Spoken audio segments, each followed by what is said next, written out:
Les 4 temps essentiels de la vie de chacun ne sont que peu mentionnés dans les problématiques que tu peux rencontrer dans ta vie. Pourtant, c'est un concept essentiel à comprendre pour réussir à vivre une vie remplie, plaisante et sereine. C'est bien souvent une source de conflit que je rencontre en thérapie de couple. C'est pourquoi il m'a semblé nécessaire de faire le point sur ces temps et les rôles qui leur sont associés. Bonjour à toi, tu es bien sur la chaîne Harmonie Décor. Cette chaîne est principalement destinée à ceux et celles qui veulent agrémenter leur vie de couple ou en savoir un peu plus sur la sexualité. Je m'appelle Christophe, je suis thérapeute de couple et sexothérapeute et j'aide à travers le site harmoniedécor.fr, harmoniedécor.fr, à mieux te faire comprendre les enjeux de la vie de couple et en savoir plus sur la sexualité. Si tu as l'impression de ne jamais avoir assez de temps dans ta vie, je te conseille le livre de Fabien Olicard, Votre temps est infini, dans lequel il t'explique que finalement, si l'on s'y prend correctement, on peut trouver du temps quand on pense en manquer. Tu verras que c'est essentiel car il est souvent difficile, dans une journée, de se consacrer pleinement aux 4 temps de la vie. Si tu as joué aux Sims, tu dois avoir lutté avec acharnement avec ces 4 temps de la vie. En effet, ce jeu est principalement basé dessus. Mais alors, quels sont ces temps? Je vais commencer par le temps que je nommerai personnel. C'est donc le temps que tu vas prendre pour toi. Attention, cela ne veut pas forcément dire que tu seras seul à ce moment-là. Je vais te donner un exemple pour que tu comprennes bien l'idée. Si tu pratiques un sport collectif, sur le terrain, il y a d'autres personnes, mais c'est bien du temps personnel qui est décompté ici. Donc, dans ce temps personnel, on peut y inclure ses loisirs, bien évidemment, comme la danse, la lecture, le jardinage ou la pratique du basket. C'est aussi du temps passé à visionner un film, à jouer sur l'ordinateur ou sur son smartphone. Il faut aussi y inclure le temps que l'on utilise pour se former ou s'améliorer, musculation, méditation, etc. Ce que l'on appelle plus communément le développement personnel. Pour résumer, c'est du temps que tu utilises pour ton usage ou profit exclusif. J'imagine que tu comprends immédiatement ce que l'on appelle le temps professionnel. C'est en effet le temps que tu vas passer au travail. Ce temps, malgré ce que l'on pense, préexiste avant ton entrée dans le monde du travail, puisqu'on peut considérer le temps de l'apprentissage comme étant un temps professionnel. En effet, il est difficile de s'y soustraire.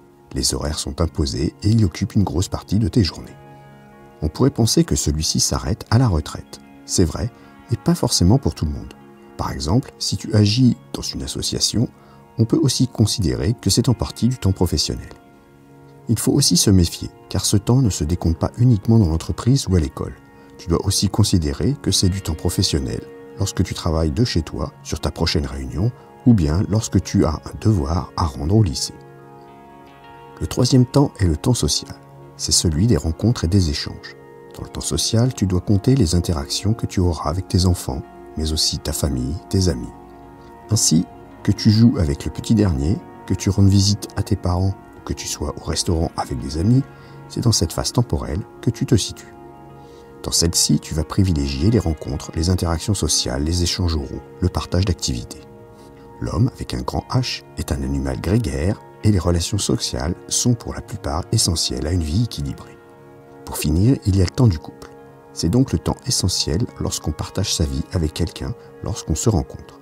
Ce sont des moments où l'on est l'un avec l'autre et là l'un pour l'autre.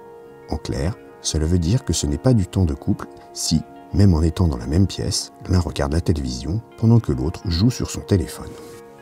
Ainsi, dès que tu t'engages dans une relation, tu dois impérativement donner du temps pour ton couple. Sans cela, le risque est de voir petit à petit ton duo s'étioler, ce qui risque d'entraîner une baisse des sentiments. Cela conduit bien souvent à la remise en question et parfois à la rupture. C'est d'ailleurs souvent pour cela que l'on me consulte en thérapie de couple, quand ce temps est bien trop négligé. Il est important de comprendre que l'on ne se comporte pas de la même façon dans chacun des segments de temps. On endosse donc tous un rôle particulier pour chacun. Ainsi, lorsque tu es par exemple au travail, tu vas bien souvent faire attention à ce que tu vas porter pour que cela corresponde au code vestimentaire de ta fonction. Il est en effet très rare de prendre au sérieux un vendeur de voiture qui sera habillé en short et en t-shirt. Eh bien, il en va de même avec ta façon de te comporter. Sans t'en rendre compte, tu vas adopter un changement de comportement en adoptant un rôle spécifique pour chaque segment de temps. Cela se fait en général tout seul, sans y réfléchir. En effet, tu ne parles pas à ton patron comme tu parles à tes enfants ou à tes partenaires. Tu endosses souvent le comportement le mieux adapté pour chaque situation. En réalité, plus il y aura de personnes autour de toi, et plus tu feras attention à ton attitude. C'est aussi valable avec le degré de familiarité que tu auras avec elles. Moins tu les connais et plus tu devras faire attention à ton comportement. C'est d'ailleurs pour cette même raison que tu peux être mal perçu par ton entourage si tu n'as pas su adopter le bon rôle par rapport à la phase de temps dans laquelle tu es. Ainsi, dans la phase de temps professionnelle, la plupart des personnes vont adopter une attitude plus sûre d'elles-mêmes avec souvent une conviction plus prononcée pour leur domaine d'activité. On tente ici que l'on reconnaisse nos compétences et capacités de travail. Pendant le temps social, c'est souvent l'échange, la disponibilité et l'humour qui sont mis en avant dans ta personnalité. On tente de se donner une image positive pour se faire aimer des autres. Lorsque tu te retrouves en couple, ce sont tes sentiments, ta sensualité et tes attentions à l'autre que tu vas plutôt mettre en avant en privilégiant la proximité. Pour finir, pendant le temps personnel, tu vas retrouver pour certaines personnes leur enfant intérieur et pour d'autres, la personnalité qu'ils ne montrent jamais, celle qui est sans filtre. On peut facilement imaginer que c'est notre vraie personnalité. Cela veut dire que tous les autres rôles peuvent nous demander plus ou moins d'efforts pour les tenir. De nombreuses difficultés dans le couple proviennent du mauvais respect de ces phases temporelles, mais aussi des rôles qui leur sont associés. Il est important de ne pas confondre et de ne pas se tromper. Il peut en effet arriver que tu penses être dans un des temps, mais qu'en réalité, tu n'y sois pas vraiment. Cela arrive souvent lorsque tu penses à quelque chose qui ne fait pas partie du temps dans lequel tu te trouves. Je crois qu'un exemple va être plus parlant. Si dans une soirée en couple, en dînant au restaurant ou en faisant l'amour, tu es en train de penser à ta réunion de travail du lendemain, c'est que ce n'est pas bon. De la même façon, si pendant ton temps de travail, tu n'as en tête que le rendez-vous du soir avec ta nouvelle conquête, ta productivité risque d'en prendre un sérieux coup. Il est bien plus efficace pour toi et pour les personnes autour d'être bien présent et attentionné aux activités liées à ta phase temporelle.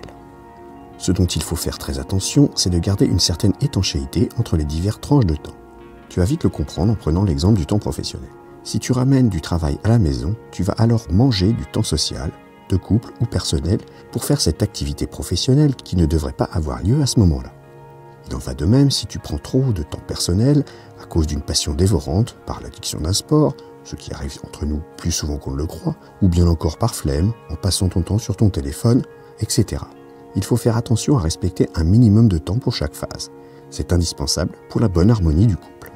Respecter les séquences temporelles en se donnant des limites est essentiel.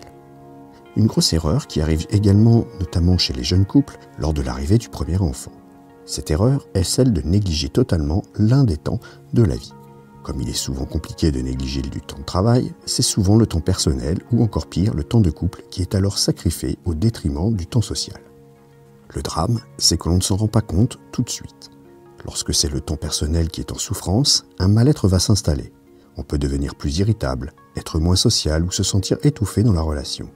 Quand c'est le temps de couple qui est sacrifié, ce sont souvent les sentiments qui vont être sacrifiés sur l'autel de la famille.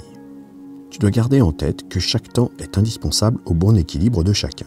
En négliger un, c'est se négliger et s'attendre à des complications à venir. Le problème, c'est que souvent, au moment où l'on s'en rend compte, il est déjà presque trop tard. Je vais terminer sur ce dernier point, tout aussi embêtant par rapport au rôle que l'on endosse durant nos journées. Il faut savoir en changer lorsque l'on passe d'une phase à l'autre. Je vois tellement de couples qui ne sont plus que des parents et qui ont oublié d'endosser leur rôle d'amant respectif. Il arrive aussi que le rôle professionnel colle un peu trop à la peau et qu'il vienne perturber les relations sociales et de couple.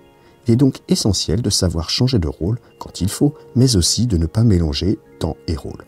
Par exemple, si c'est le rôle de mon enfant intérieur qui se retrouve dans mon temps de couple, il n'est vraiment pas évident que cela provoque du désir chez mes partenaires. De ton côté, ce sera généralement une sensation de manque de confiance en toi dans la relation. J'espère maintenant que tu as compris que notre plus grand défi dans la vie est de réussir à se donner le temps nécessaire et sans excès dans chacun des temps de la vie. Ce n'est pas facile car la journée ne fait que 24 heures, soit 1440 minutes, et qu'il faut souvent faire des choix. Il faut aussi savoir raisonner non plus à la journée, mais à la semaine, au mois et même à l'année pour répartir ce temps. Une fois que cela est fait, il est préférable de s'y consacrer pleinement en adoptant le rôle le mieux adapté à la situation. Je te propose de me dire dans les commentaires si tu as déjà joué aux Sims et si tu avais conscience de ces temps dans le jeu et dans la vie. Merci d'avoir écouté cette vidéo.